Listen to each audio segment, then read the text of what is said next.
All right, welcome back to a brand new video of the Targeted Individual Program, Targeted Experience. Just came up from seeing my mom. As soon as I exited out of the facility, they were using noise as a weapon again, being attacked by noise campaign. Right? While I was there, they had my mom in the area where they were doing activities, a memory game, which I wasn't too good at. I think I might have only gotten one right, and then they had to do mix up letters to spell words again. But I know the reason why they do it. Again, it's to test me, right? So again, they always got to go through these tests because they know the damage that they've caused, right? And it is. And they have caused damage, right? So any way that they can test you out in the public, in the real world, to say, well, these people who we illegally microchipped, right, that they have not suffered any sort of psychological damage or neurological damage, and it was very simple words. It wasn't like any words that you can make out, any long words and stuff like that. Very simple words. So I want you to understand the criteria in which they set the bar to try and say, well, we have not done this individual significant damage or damages, right? And I was trying to make you feel that I might have got this wrong. I was telling my mom my old junior high school, went there for 1 year, was on this block, but it's actually not. I think she's right. It's on the next block over. So she may be right. Maybe she is right. Anyhow, ooh, it is cold out here. It's gotten a little colder out here.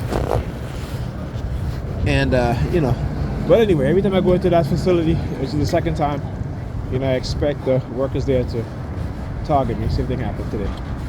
It wasn't any different. As I said that, whoop. Yep. And like I said, they're always fishing. They're always trying to, when these criminals in law enforcement want to get away with shit, because they have the resources, they have the ability, they have the technology, okay?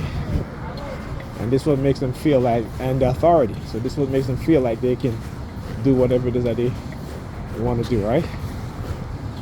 Right, continued experimentation in people within the public sphere, right, without their consent, and then trying to manufacture consent by engaging in covert psychological warfare, to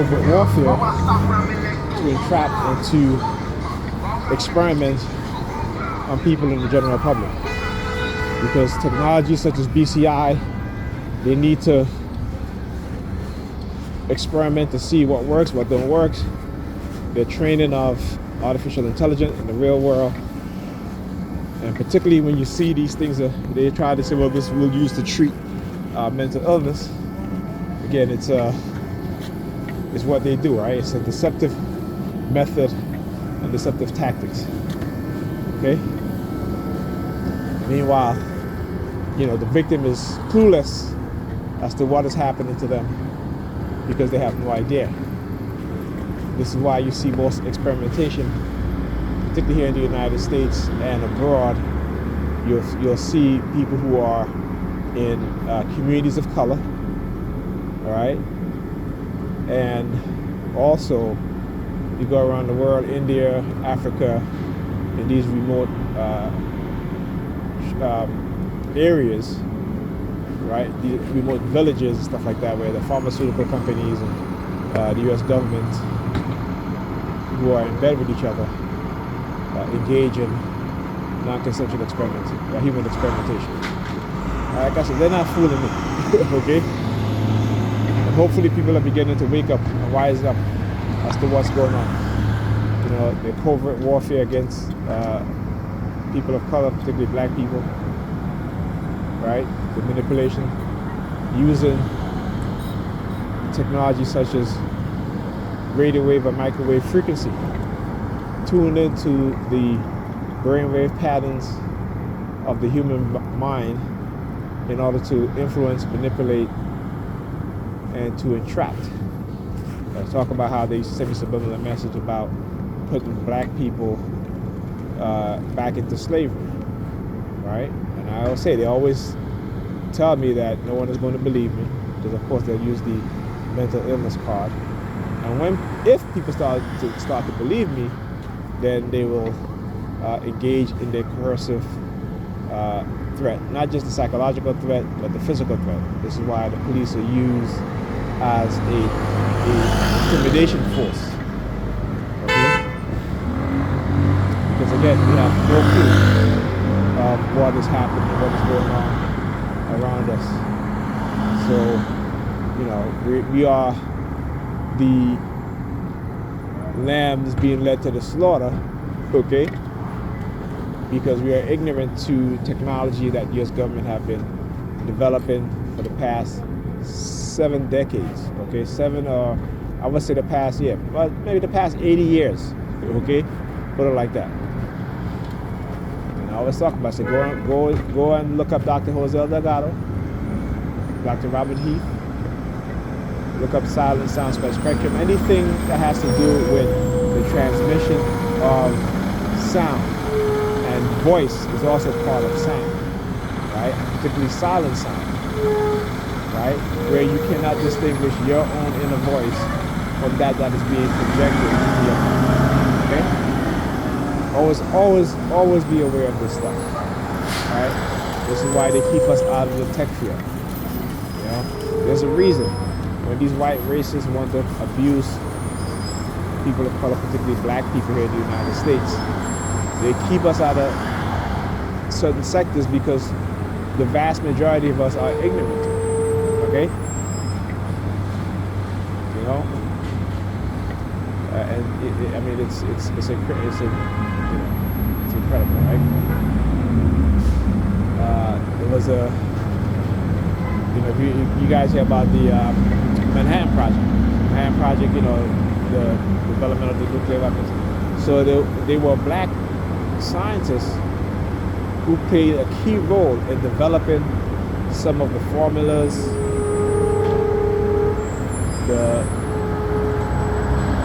technology and handling radioactive materials, and they were not given any form of protection, whereas the white scientists were given protection. They were given, you know, protective clothing and stuff like that, whereas the black scientists were not, and they died out. So again, it is, you look at the history of this government in terms of how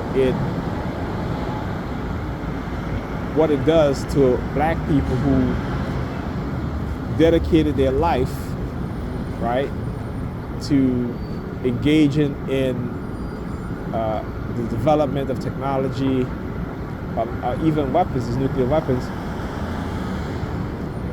What has been done to them, right? So by not giving them the protection they needed to protect their health going forward, they die off, you know, so they can't tell nobody. Whereas the white scientists, when they retire, sometimes they get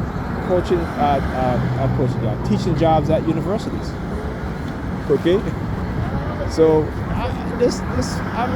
look what's happening in Palestine. The United States is totally fine with the genocide of Muslim people, okay, Arab people, and the rest of the Arab world is, basically not really doing anything, you know. They're not, because you know why? Because the wealthy elites, you know, don't want to get involved, okay, because they understand that their money is tied up in the Western financial system. So this is why Russia China are severing that that part of the financial system where they're creating their own, and good for them.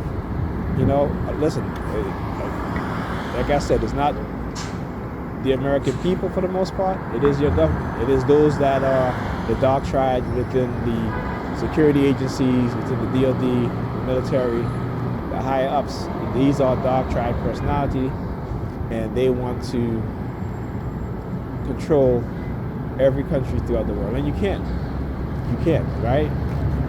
Just as how we don't want other countries controlling us. Again, and this goes back to colonialism, right? This idea that these white races have that they're superior and they should rule over everybody, And so, like I said, they underestimated China. Why? Because American corporate greed. Okay, so they have set China on the path to which China is now the #1 economy in the world, and they are engaging in building up militarily. Like I said, United States, they don't want Russia, involved in Cuba, right? That's why, in the 60s, what happened, right? They tried to assassinate Fidel Castro. Well, it's the same. The Chinese don't want Western nations in its backyard, right? Because they don't understand the history, right? This is how we don't want Russia in our backyard, right? So, and that's the thing, it's respect. And those within our government don't respect other people, other countries. The United States, within the past 60 years, have caused so much suffering around the world. And when I say the United States, I'm talking about those within the military and security agencies, running covert war, overthrowing democratically elected leaders, right? But then you tell the world that you're a democratic country you're championing democracy across the globe. But that's not what you're doing, because when leaders are democratically elected, and because they don't play ball with American and Western corporations, they either assassinate them or they fund political rivalry, and they fund civil revolutions within those countries. We got to look at our own behavior, not just here in the United States, but across the globe. All right, and we have to change course, because I tell you what, it's not Russia that's going to be starting World War III. It's the United States, and particularly it will also be the white evangelicals who have spent hundreds of millions of dollars funding far-right political politicians to run for government and government office in other countries. Look at what happened in Italy, where you have, where you see the rise of fascism is again in Italy, right? You look at Venezuela, the rise of fascism in Venezuela. You look at Brazil, again, the rise of fascism, right? And who is funding all these, all these political rivalries?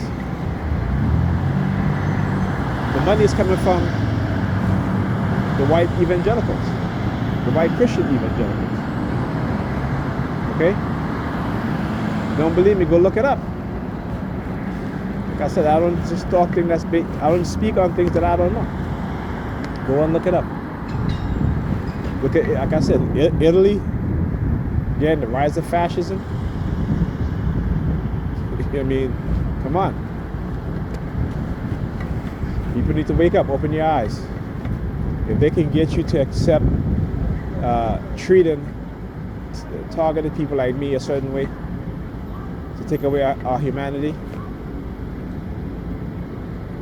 all right, what's going to happen when it's your turn? Huh? Anyhow, talk to you guys in the next one.